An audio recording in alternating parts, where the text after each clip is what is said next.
Welcome to NYC Now, your source for local news in and around New York City from WNYC. It's Friday, May 16th. Here's the midday news from Michael Hill. NJ Transit railroad engineers are on strike. Thousands of commuters have had to figure out how to get where they're going today. The PATH train and NJ Transit bus service are filling some gaps, but not for preschool teacher Monica Williams. She commutes to Edison from her home in Newark. This morning, she said no buses would take her near her school. Now there's a lot of people who won't make it to work today, and rent and everything else is already high. So now we're cut back on hours and things like that. So hopefully they figure it out and we'll be back on the road Monday or tomorrow. The Brotherhood of Locomotive Engineers and Trainmen are calling for a raise that NJ Transit says it cannot afford. The two sides plan to return to talks on Sunday. A lot of attention on the Knicks and Liberty this weekend. Baseball fans, though, are talking about the Subway Series beginning tonight with both the Yankees and Mets in first place. Kafitha Davidson grew up a Yankees fan and now hosts the Sportly podcast. She says she remembers when the Mets and Yanks faced each other in a Subway World Series. And the city is just different when both teams are playing extraordinarily well. And that's the case right now. Tim Ryder is a Mets fan and host of the Simply Amazing podcast. He says the so-called bleacher creatures at Yankee Stadium are notorious for getting a little rowdy in high-stakes games. Not just a battle on the field, there's a battle in the stands. If both teams are good, it should really be an extremely well-played and electric weekend. It really should. Former Yankee Juan Soto is making his return to Yankee Stadium as a Met. Game 1 is tonight at 7 in the Bronx. Clouds and 69 at game time and maybe some showers during the game. In the city right now, 70 with some rain with a chance for more afternoon showers. Stay tuned for more after the break.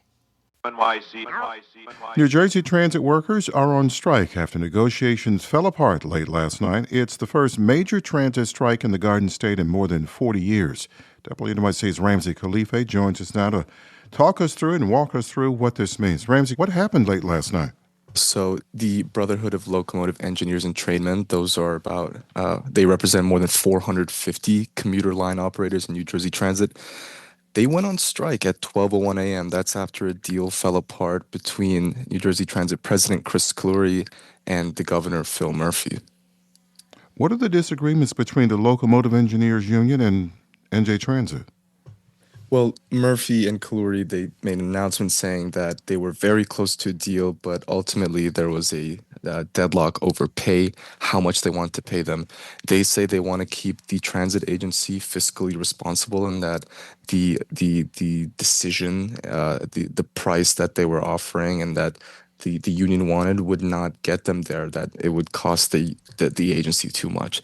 So just like in any major union strike or negotiation between an employer and a public union, it's overpay. They think that they deserve more. So what does this mean now for commuters in New Jersey and for those in northern New York, west of the Hudson, like in Rockland County? Right. So, luckily Fridays are less busy of a commute day since the pandemic. Mm-hmm. We might not feel the bleeding the first day, but this strike shuts down commuter rail service entirely. So think about all the Jersey residents maybe this weekend who want to take a day trip into the city. Mm-hmm. Think about the Metro North riders west of the Hudson, those two lines that are operated by New Jersey Transit. That won't happen. Like New Jersey Transit warned, commuters who can work from home, who have hybrid jobs, they're encouraging them to stay home because our nurses, people who have essential jobs who need to be there, they're going to be have to taking the buses, the expanded shuttle service. Those groups are going to have to just take those alternative routes. And that's because, there's simply just going to be increased demand. They don't want people to crowd the only existing, PATH trains, Amtrak, bus services. It's going to be pretty busy. So we know that NJ Transit was preparing for this and have been telling people for days now about to plan for alternate ways to get there. So have they really laid out, as best we can tell? I know it's early. Have they really laid out this plan? Are those plans, alternate plans, really working? Yeah, so, at this point, I don't know how they're working. It's just been a few hours, but what I can say is they've created a contingency plan that has been in preparations publicly for a couple weeks now. What we know is that there are 4 park and rides along the Garden State that will have shuttle service. Again, there's that notice if you can stay at home, they're encouraging you to Right. stay at home. For Metro North riders, there's going to be ferry and bus service to get across the Hudson and to cross honor tickets to the Harlem and Hudson lines. Those are the current plans that are in place. To see how effective they are, we're just going to have to wait and find out. Now, Rams, I'm going to ask a question here, which everybody is thinking of this morning. Do we have any idea how long this could last? So I haven't spoken to the union this morning, but what I can say is we don't really have information at this time on how long it's going to last. We do know that New Jersey Transit and the BLET are meeting on Sunday with national mediators to talk about Sunday? the current The state strike on is now. Exactly. So it could last a few days so far.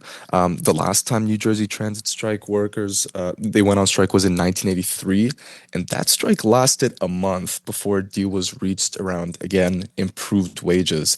I remember something interesting when I was reporting on this. The New York Times, a clip from 1983, noted that commuter rail cars that were found in the yards after the strike ended were filled with old newspapers, and those newspapers were dated to the night before the strike. So it really shows how long that had lasted for.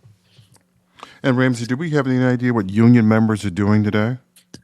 Yes, so the BLET members are going to hit the picket line that includes at New York's Penn Station, includes Newark Penn, which is right across the street from New Jersey Transit's headquarters. They're going to be letting people know that, hey, if you feel the pain, this is because New Jersey Transit doesn't want to pay us. I think Penn Station is quite a notable place to picket. If you think about it, it's where Amtrak, New Jersey Transit, and MTA services meet.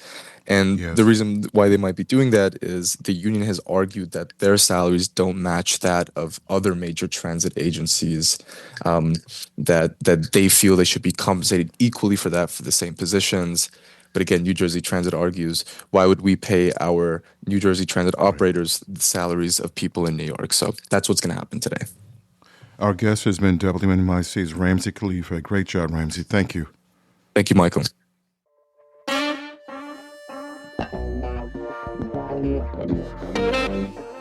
Thanks for listening. This is NYC Now from WNYC. Check us out for updates every weekday, 3 times a day for the latest news headlines and occasional deep dives. And subscribe wherever you get your podcasts.